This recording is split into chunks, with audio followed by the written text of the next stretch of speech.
বাঙালির ১২ মাসে ১৩ পার্বণ।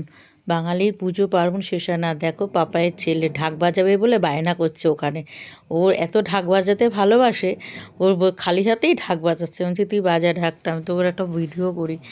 তারপর দেখো এদের প্যান্ডেলটা, এটা নোয়াপাড়া বলে একটা জায়গা আছে, খড়িবাড়ি বিডিও অফিস যেতে রাস্তাটা পড়ে ওই ভিতরে, খুব গ্রামের মধ্যে, কিন্তু ওদের খুব ভালো পুজো হয়। পাশাপাশি অনেকগুলো পুজো হয়, একটা মানে খুব মানে সবাইয়ের মধ্যে একটা কম্পিটিশনের পুজো।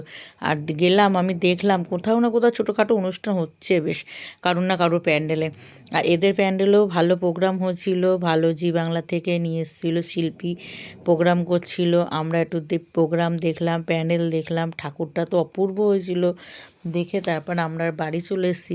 আর এই সরস্বতী পুজো দেখলাম, মানে আমাদের সেই ছোটোবেলার কথা মনে পড়ে গেল। আমরাও না, আমাদের পাড়াতে এরকম কম্পিটিশান হতো, গলিতে গলিতে সব পুজো হতো, কার ঠাকুর ভালো হবে, কাদের প্যান্ডেল ভালো হবে। সারা রাত জেগে প্যান্ডেল করা, ঠাকুর আনা, সব দাদারা ঠাকুর আনতো আর আমরা সকালবেলা সব পুজোর গোছাতাম।